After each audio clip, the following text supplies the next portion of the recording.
Well, hello, my friends. It's Lena here from Crafty Shenanigans. You can tell my voice is a little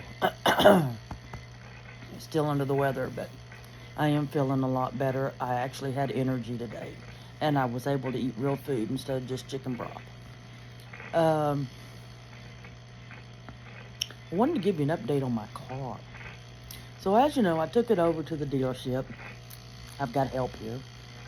Thank you, Chewy. And they wanted $4,000 to replace the CAS module and what is that called? A fuse box. They said that was the problem. And, I was under the understanding it was the problem. Because the battery was now fine and it was working great. Well, I decided, now I've spent $852 on this car already for the new battery and now for the diagnostic for what else is wrong with it. I wasn't going to pay that almost $4,000 to get that car fixed. That's a down payment for another car, and plus, I don't have it. So I took it over to this. It was recommended by another mechanic to take it to this man that has his own company, and he's worked on Mini Coopers now for about, I think he said 14, 15 years, and his name is Nick, and that's all he works on. That's all he works on. So he called me yesterday and told me, I got good news and I got bad news. And I said, okay, let's do the good news. He says, well, you got a good battery. I said, well, that's good. He says, your CAS module does not need to be replaced. It's perfectly fine. Now, they were going to charge me money. The dealership was. And this is what makes me mad. This is what upsets me about these dealerships, and people can't trust people anymore. They were going to charge me to fix something that wasn't even broke. They probably wouldn't even have replaced it. You know that? They probably wouldn't even have replaced it. Then on top of that, they were going to replace the fuse box. I got to get the water bottle. I know I have a water bottle somewhere around here. And I'm going to get it so I can get me a dog. Water bottle. So anyway. Yeah. So, I said, well, what about the fuse box?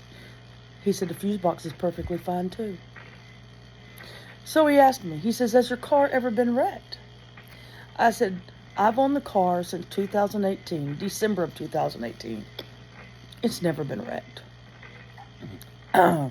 It is a 2016, so it was 2 years old. It had 30,000 miles on it. So, it's a SE Countryman. So, I took it. Oh, he's got it. He says, well, he said, I'd send you a picture of your car right now. It'd make you cry. I said, really? He says, yeah. He says, I've tore out the whole dash. And I'm tracing wires. And I want to know what was going on when everything went haywire. And I said, okay. I was in line to pick up my grandson. And I had the air conditioner on. I did not have the radio on. But I was on the phone talking to Marva. And all of a sudden, my engine revved up. And I saw the speedometer go this while it was in park. And then the air conditioner went out. And this kept going on with the speedometer. And then I have a fuel gauge down at the bottom that does this. Makes a little curve. And it shows you that it's full. It started going back and forth. And the next thing I know, the whole dash went out. So, he said, okay. He says, you've got a short somewhere. And we got to find it. So I'm going to have to trace every wire and figure out where that short is. He said, that's the only thing he can think is. Well, I didn't hear from him today. And the reason I'm ranting on this is this man is not charging me by the hour. He is so dumbfounded on this. He's never seen it before. Has no clue why this is happening. He's learning something, so he's not charging me by the hour. So that's a good thing. And hopefully he can find it and we can get my car back on the road, because I really can't afford a car payment. I can't afford it. Now, I've got Ripley here. I am so tired of walking already. I don't know what we're going to do when it gets cold, because I can't keep walking. I need a car. So I'm just really hoping he can fix it. But this guy, Nick, it's called Off-Road Auto, and it's in Texas. And it's over by the Speedway, not too far from that. He is doing a wonderful job for me, and I really want to give him a shout out for that. But what upsets me the most is knowing that you can't take your car to these dealerships. You can't deal with these dealerships. They're not honest. They don't care about you. All they care about is your pocket. They don't care if they throw you in the street or if you're carless in 6 months because you can't make a car payment. All they care about is their mighty buck. And all that company down there in Fort Worth thought of, when I took that car down there, oh, we got a good deal. What were they going to do? Charge me $8,000-$9,000 to fix my car? What were they going to do? There was no way I could do that.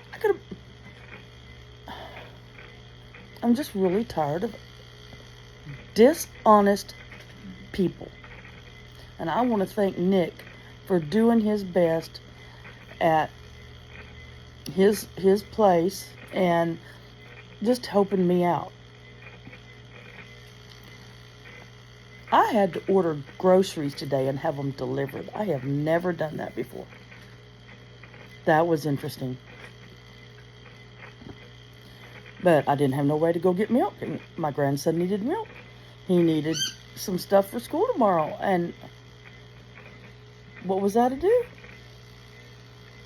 My neighbors don't want to have to keep taking me to the store or taking me here or there. I don't blame them. So, I don't know.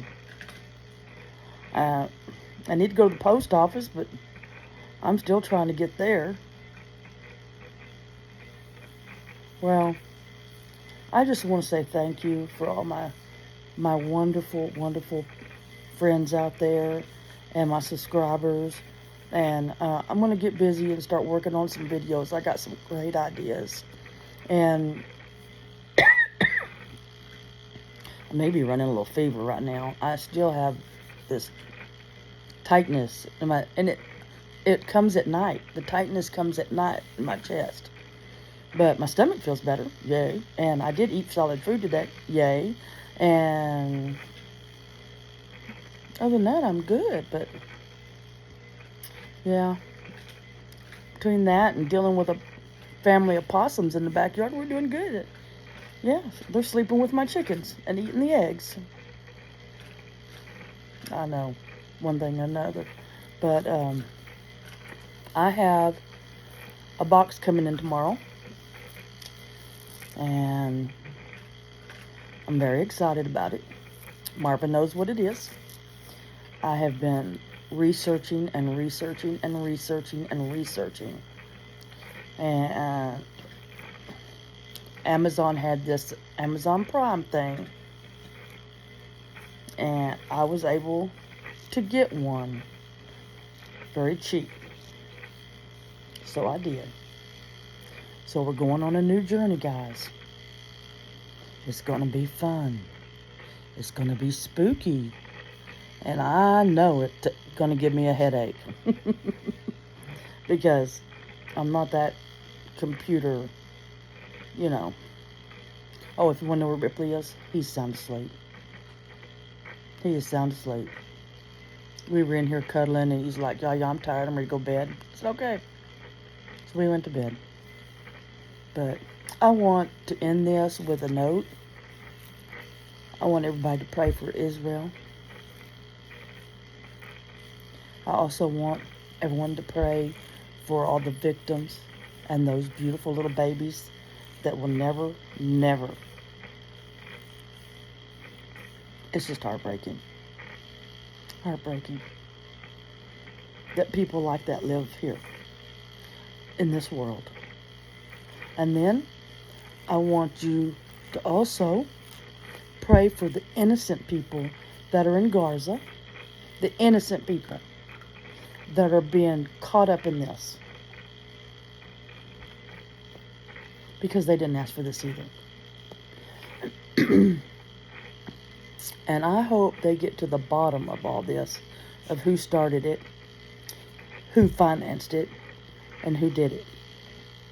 Because as far as I'm concerned, this is another 9/11. It's another Holocaust. And I wouldn't be here if my great-grandparents hadn't survived the Holocaust. Yep.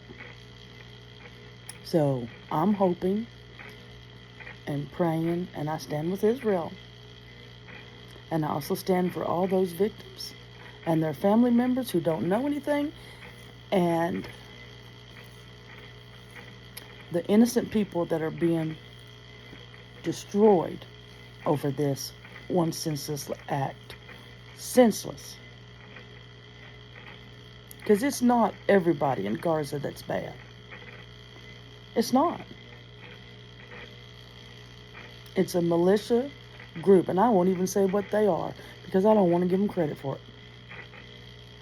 So pray for both cities, countries, towns, whatever they call themselves. Pray for both of them, that they'll find peace and they'll get through this. And the world will get through it without it being any kind of downfall. Because I'm in the United States, and I believe that all these people that have been coming across the border, I know, I see you. They don't know. They don't know who's good, who's bad. And I realize everybody wants a better life. That's great. But how many terrorists come sneaking through there? So just keep your guard up. Keep watching. Always watch your surroundings. Because from what I keep watching on the news and seeing what's going on, I'm really afraid that we're next. So God bless y'all. Take care. And keep me in your prayers, especially my car. Because Ripley wants my car back. He said the doctors had it too long. All right. I'll talk to y'all later. Bye. About this, Ripley? Good. You like it? Who is that? Baby Yoda. Baby Yoda? And who's that? Go Peanut. That's Peanut? Okay. Okay, well, the weenie dog like Peanut, so he named Uh-huh. Peanut. You like it? Yeah. Did we do a good job today? They're already on, sweetheart. Leave them alone so they can charge for tomorrow. All right. Come on, let's go.